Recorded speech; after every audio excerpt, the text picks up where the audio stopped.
but usually not as formal of a sense. And I have to admit also that I'm feeling like a bit of an imposter today because I am not a healthcare professional. Somebody happened to see me speak at the Elders and Youth Conference that happens just prior to AFN. I was leading a cultural activity and they just thought it would be a good idea for me to come and talk at this conference. And I'm hoping that all of you will maybe get a little something out of what I have to say in terms of living in relationship with the land. To me, it's the ultimate land acknowledgement.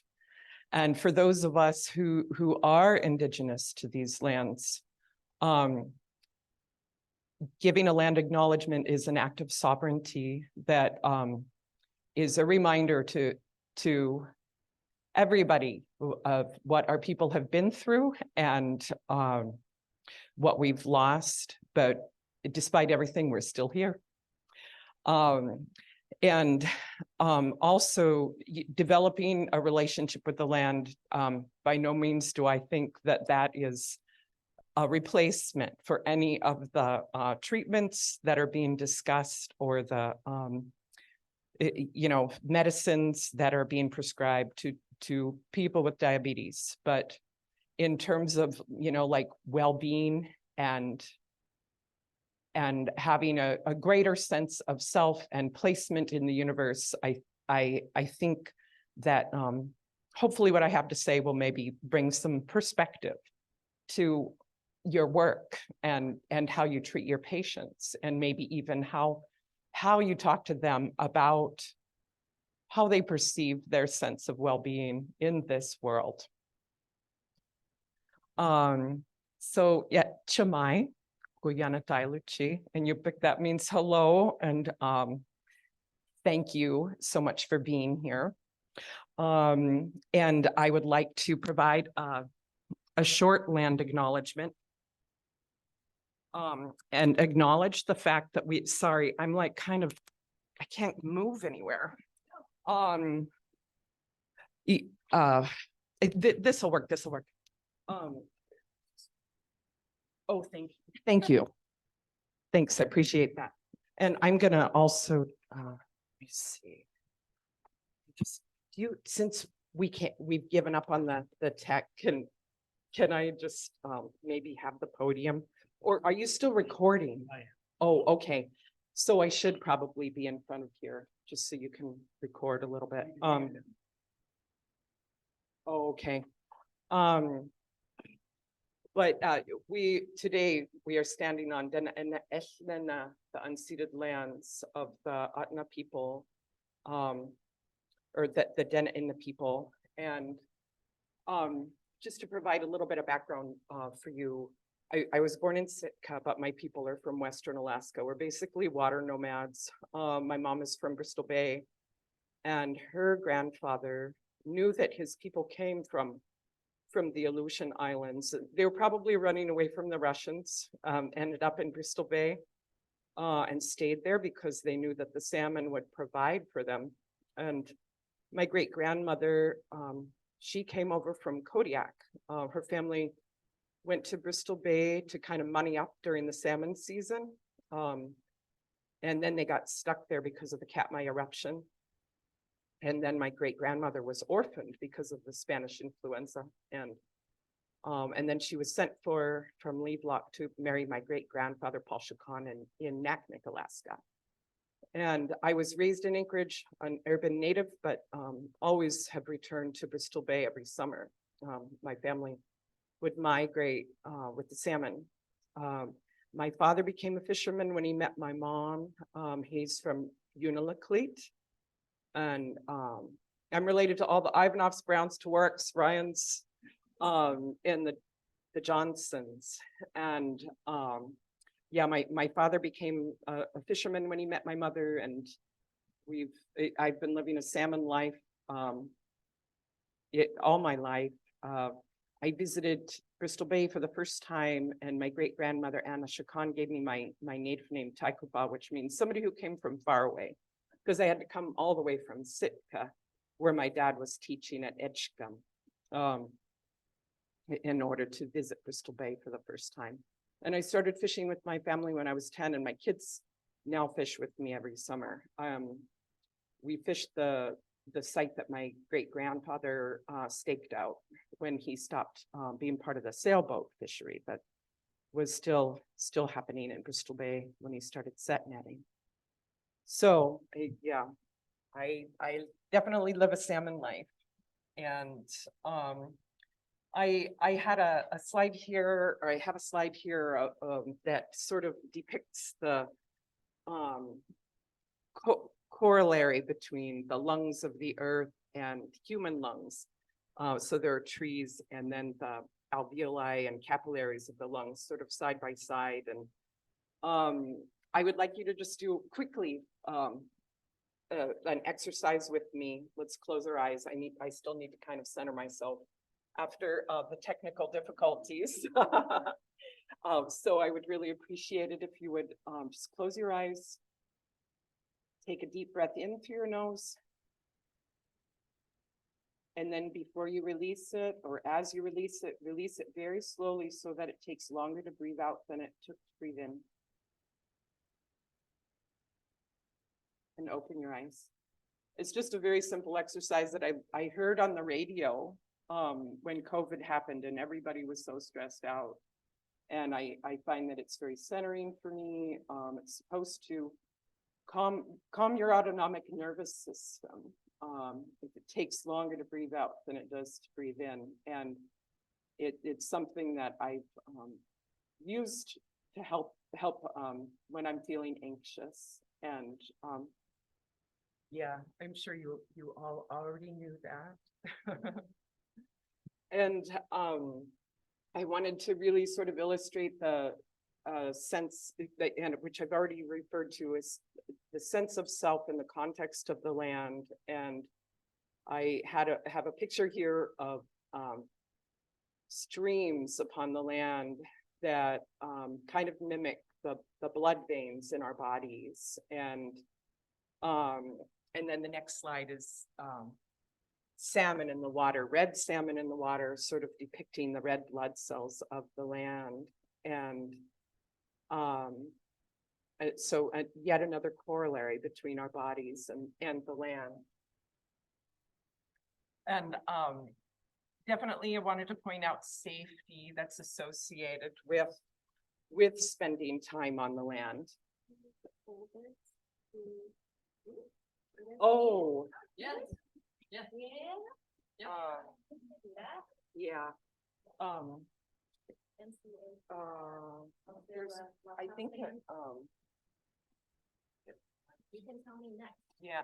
So the safety, I guess I thought that there would be patients here too. I apologize. I didn't do. Some of the providers are patients. Okay. Some of us are both. Okay.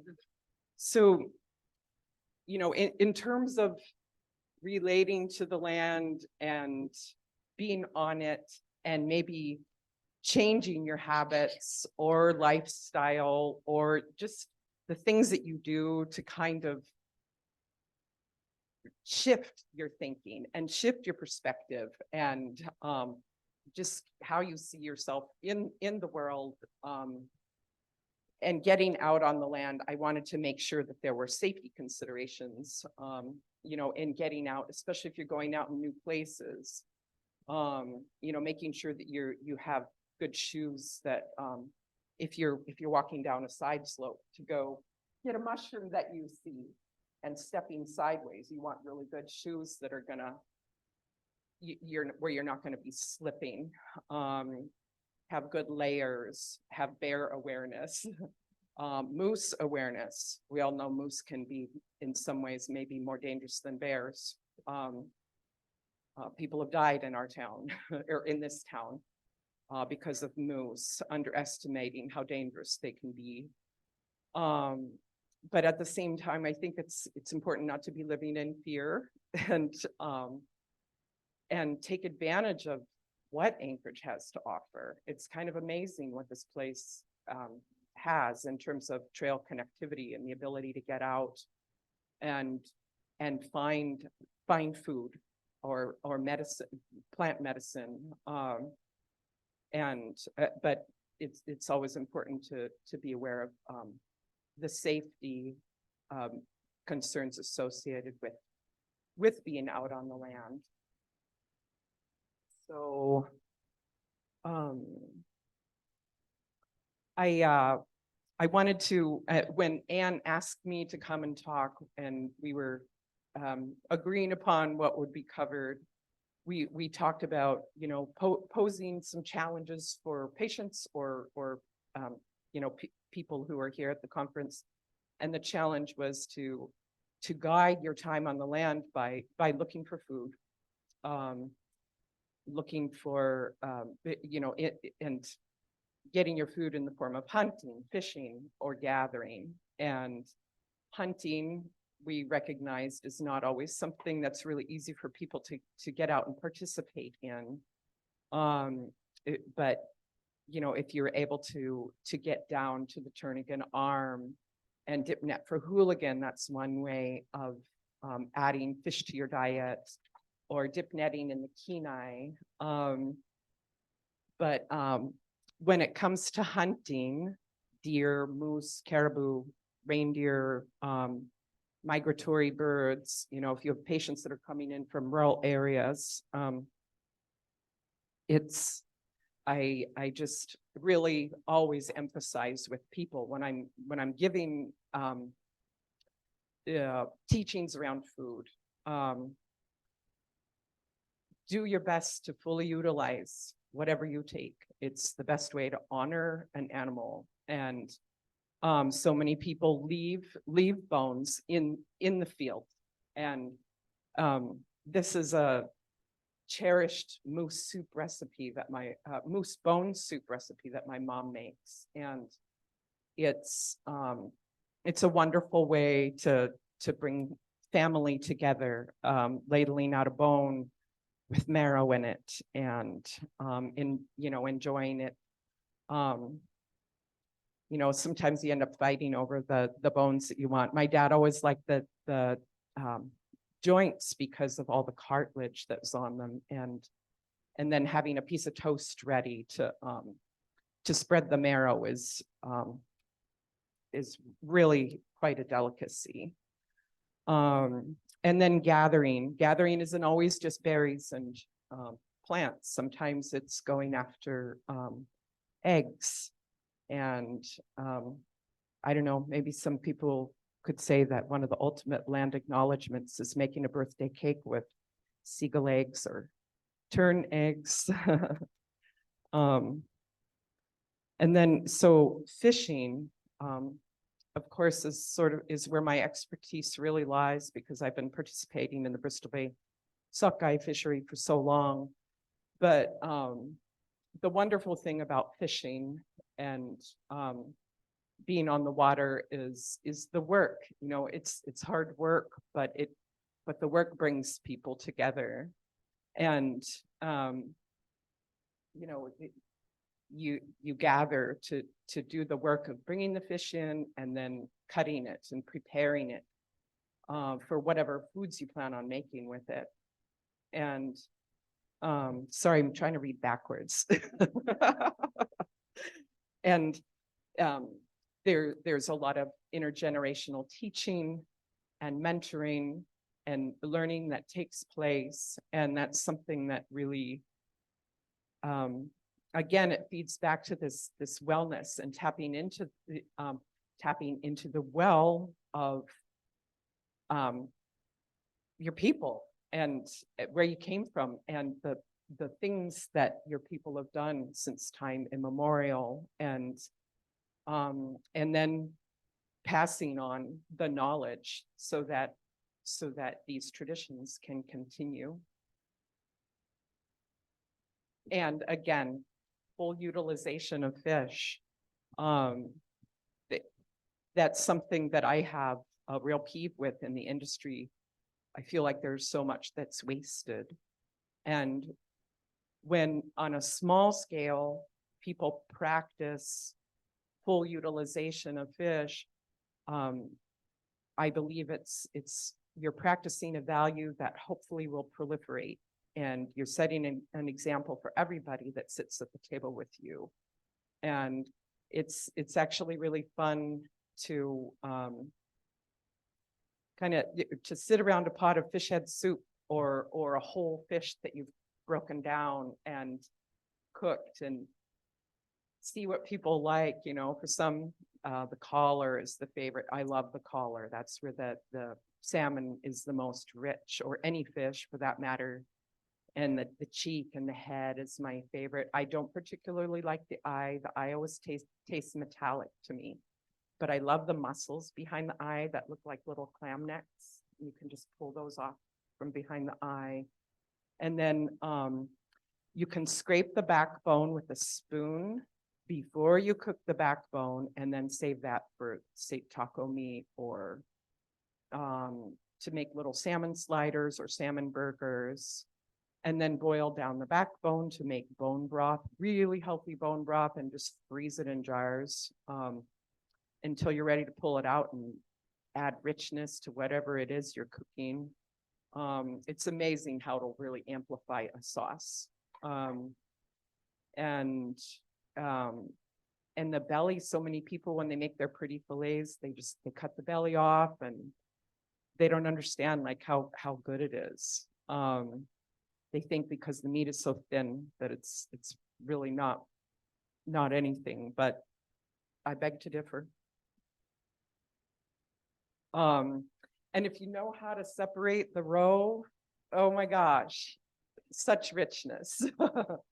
I use a tennis racket, and you just take an open skein, set it down on the racket, and do like kind of a circular motion, and get as many eggs out of the skein as you can, and then just lift the skein up again. If there's still some eggs remaining, lay it out again, and do that circular motion in the other direction, you know, until you've gotten most of the eggs out of the skein. And then rinse it with salty water. If you just use fresh water, you're going to end up with like a white scum that's really sticky and hard to clean. But if you sprinkle your separated roe with some salt, and then add some water and just kind of rinse it and make sure that you get any blood clots out that might be in the bowl of separated roe, then, you know, just keep doing that until you get you know, any of the undesirable elements out, any pieces of membrane or blood. And then you have your roe. You can cure it with all kinds of things, or just cure it in salt, and then drain it as best you can, like through a sieve. And if you use a colander, make sure that the holes aren't too big in the colander, otherwise you're going to lose a lot of your eggs, which is really disappointing. But yeah, again, just make sure you're not rinsing with straight fresh water. The eggs have to be well salted as you do your rinsing, and then drain, and then just store in jars. It lasts surprisingly long in the refrigerator. And if you salt it well enough, it'll freeze too without the membranes rupturing. It may, you know, the texture may change a little bit, but you know, if you want to save some for winter, it is possible to freeze them. Fish head soup, we already talked about that, but yeah. And then, of course, this to me is the true gold. The traditional way, the first way of the people to make, to preserve fish so that they could have fish in the wintertime, and good fuel for getting out and hunting.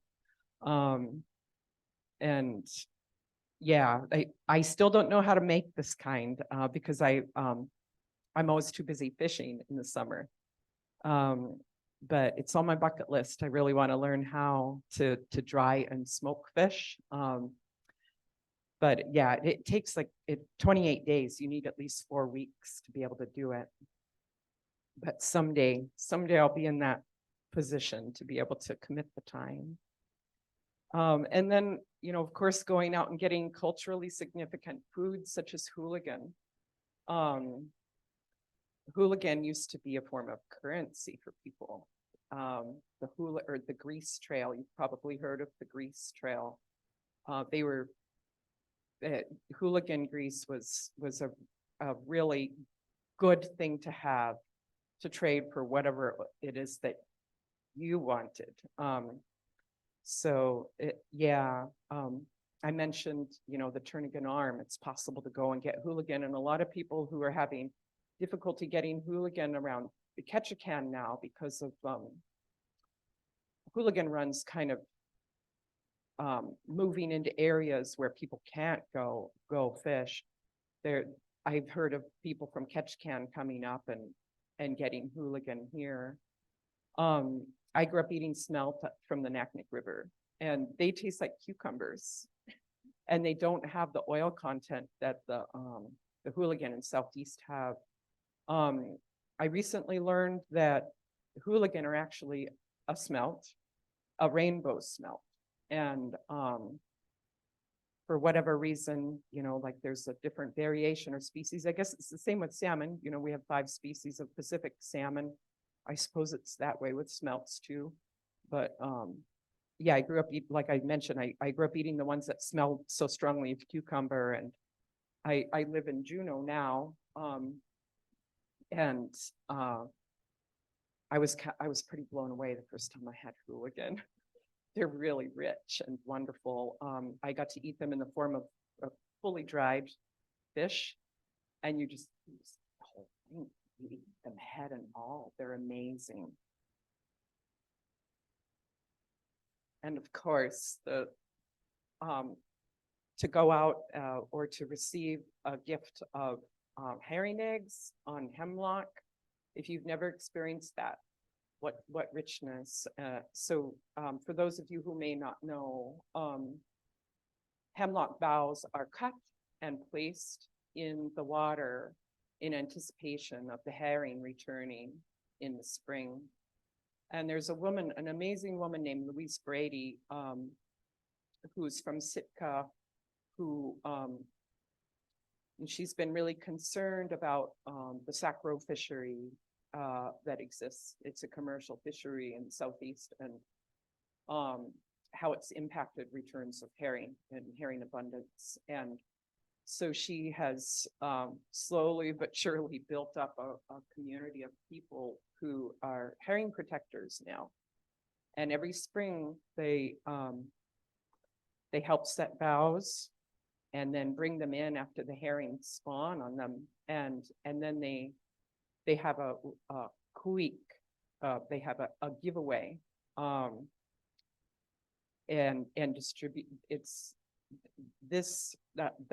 the row on hemlock is it's starting to be distributed really widely around the state.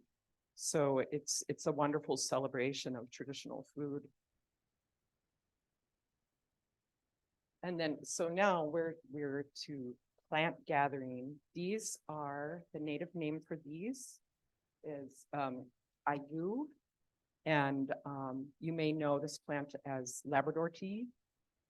Down in Southeast, it also grows. It grows a little bit bigger, at least twice as big as the tundra plants that you find in Western Alaska. And in Southeast, they call it Hudson Bay tea. But I learned recently that this plant, it's the same as a rhododendron tree,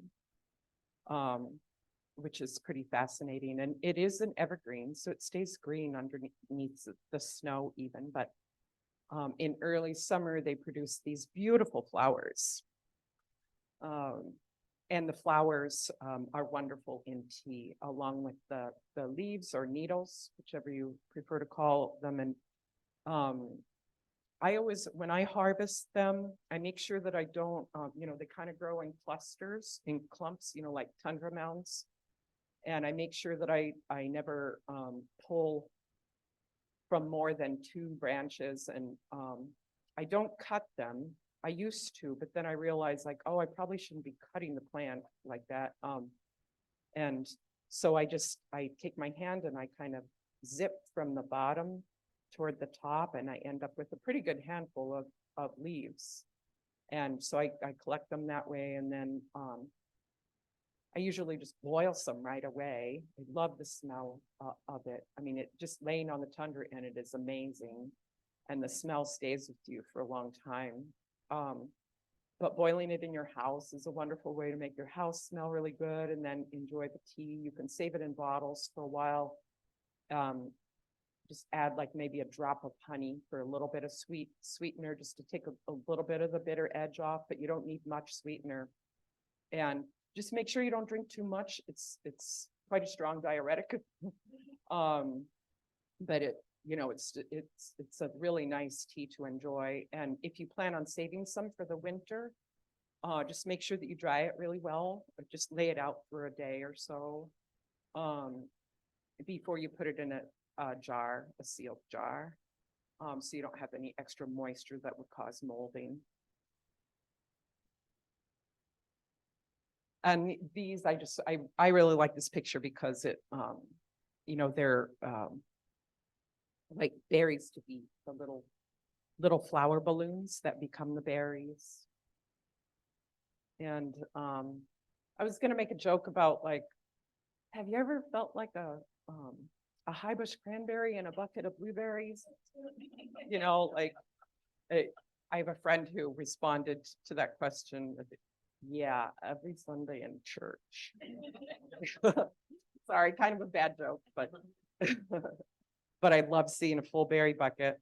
That's a good way to feel rich. Mushrooms, I'm just going to tell you right now,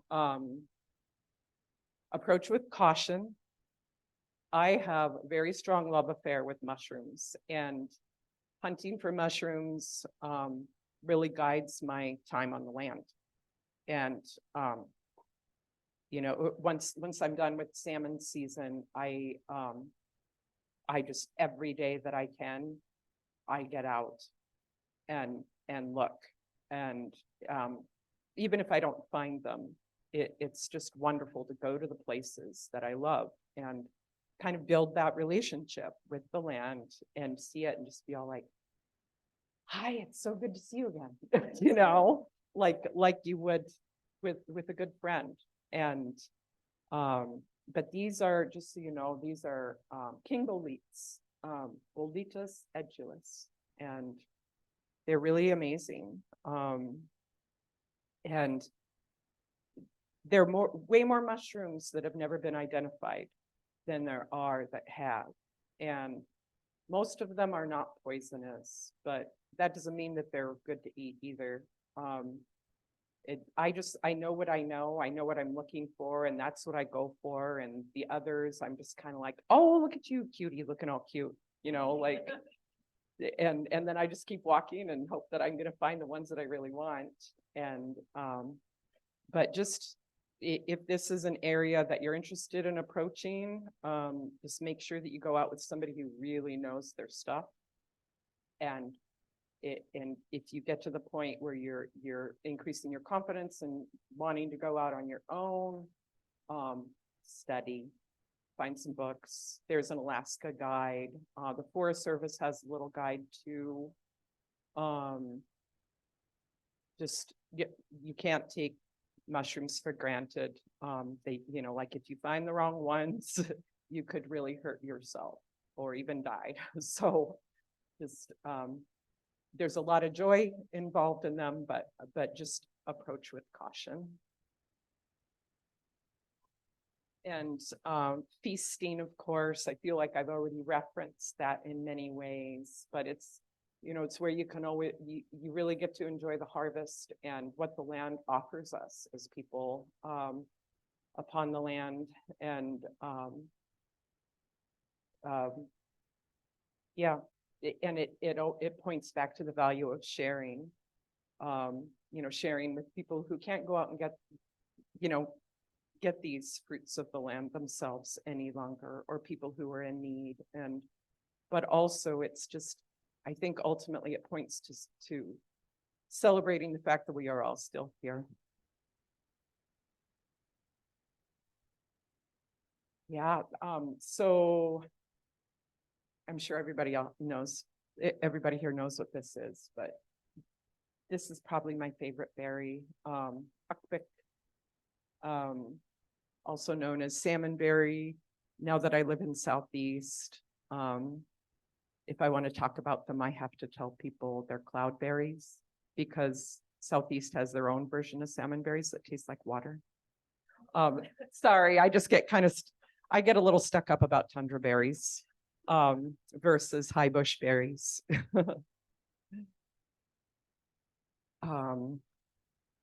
Landscape, I already talked about, just returning. There are places that, you just kind of always want to return to. And you can have the intimacy with the land just as you would with a close friend or loved one. And, oh, look, that's my favorite route, X marks the spot. And these are spruce roots. It's pretty special the way spruce hold each other up. Their roots, they run close to the surface because they grow on rock. And so they kind of have to hold each other up if they want to stay up. And it's a good lesson for us as people too. And I love how they, for added strength, they send these cable runners out that, go out across the big roots of the trees.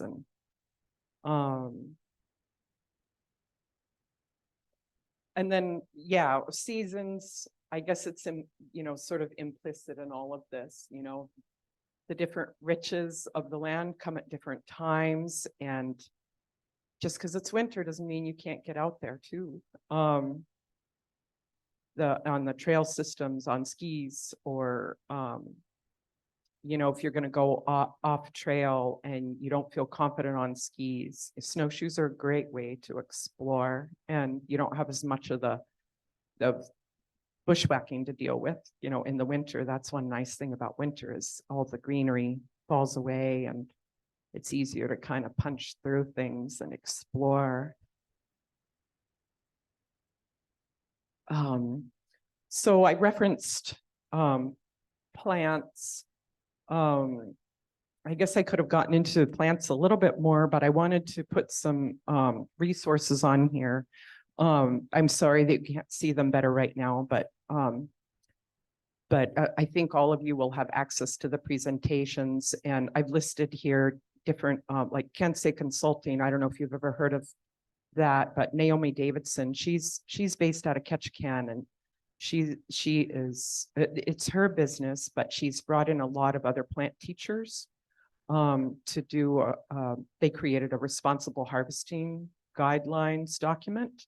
So that's a really good resource. And I'm pretty sure you can just access that from their website. But they also talk about just the healing of not only the medicine you can make with the plants, but everything that goes into it. It's, it creates this sort of holistic vision of healing and well-being that's associated with the harvest of plants and being out on the land, and then coming together to make the medicine and to share the medicine out heartfully. And it's Gloria Simeon from the Yukon-Kuskokwim Delta is one of the plant teachers that's associated with ANTHC Consulting. She makes amazing salves. And I actually knew her medicine before I knew her. She makes a salve out of Russian celery or pushki, that it doesn't burn your skin. It's a really good, it's like more than a poultice. If you have a hard bruise that's stuck, deep under the surface of your skin, and you put that on your skin, it'll really help draw out, like a really hard edema. I ruptured my calf muscle when I was playing softball one time, and my everything was just hard and stuck in my calf, and it was weird. I couldn't see any outward bruising, but I knew that there was a lot of damage in there, and I used her salve, and I took a nap and I woke up and it looked like my ankle was broken because it broke up all of that heart, it just finally got the circulation in there and started moving stuff out of that wounded area. And my ankle was all like purple and green and huge because of everything that was released with her salve. Vivian Mork is another amazing plant teacher. She's based in Wrangell now, I believe, and she has a business called Planet Alaska. And then for anybody who may have a connection to Southeast, Hatush Lashish does a lot of, that's actually how I met a lot of these people, because during COVID, they were offering really great sessions online around plant teaching. But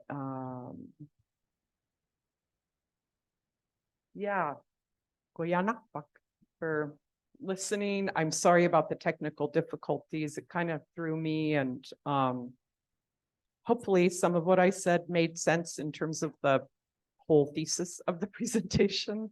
I do feel that honoring the land by learning it, by being upon it, and it's really the ultimate land acknowledgement, whether you feel that you are culturally connected to that land or not.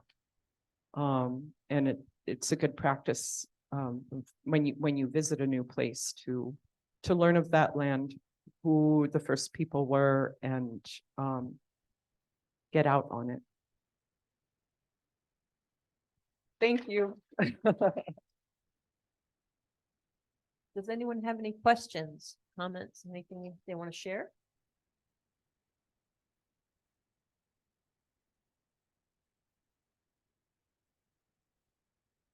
So thank you for sharing. I'm from Bethel, so been out there 18 years.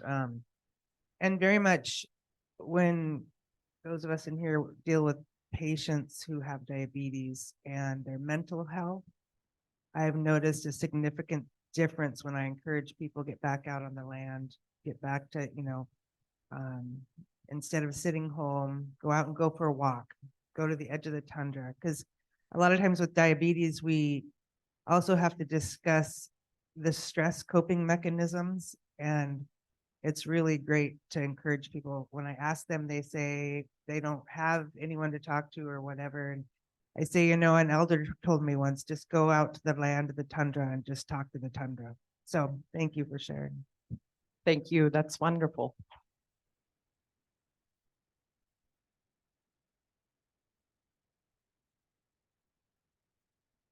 So thank you so much for coming to talk and sharing what you did. And I wanted to share something back because you were talking about using every part of the fish. And so there's a group of people who help Chef Amy Foote to collect food to donations and such to serve at the hospital.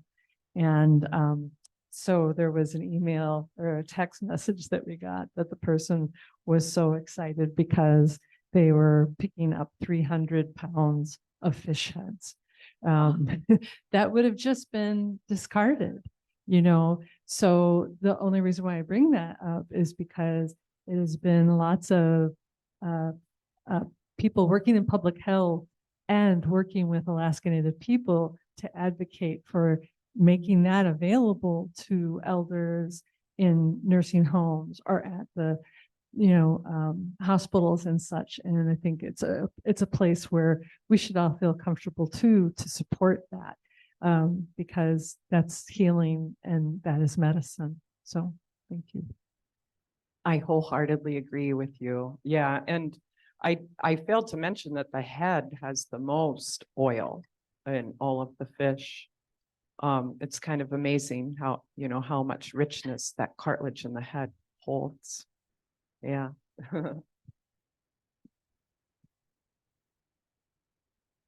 I had just something I wanted to share with everyone quickly before we close. I was down on the Kenai Peninsula during the salmon season this last year, and some of the people that were camped near us had a very successful day of fishing. And some of the people, and these were tourists, And these people wanted to go out for a meal of fresh Alaskan salmon. They had a cooler full of these salmon that they had just caught. And so some of the people couldn't afford to go to the restaurant, so they stayed at the campsite. And I started talking with them because they were nearby. And they started asking questions about how to cut the fish. And so I said, well, let's get one out and we can do it together. And so then the next thing you know, we had, while the people were at the restaurant, we'd cut up all the fish. And they said, well, yours look so nice and clean and ours have all this meat left on them. And I said, oh, wait, I have to show you the best part. And so then we cooked the carcasses with all of the meat that they had not been able to fillet off. And I showed them how to scrape and eat that off of there. The people came back from the restaurant after waiting for an hour and a half, were not able to get seated, and came back to the campground, and all of us were just covered with fish grease and had our bellies full of all of this wonderful food. And so sometimes sharing that with other people, I think, brings it back home to ourselves as well. Nice, wonderful. Thank you. Thanks for sticking with me.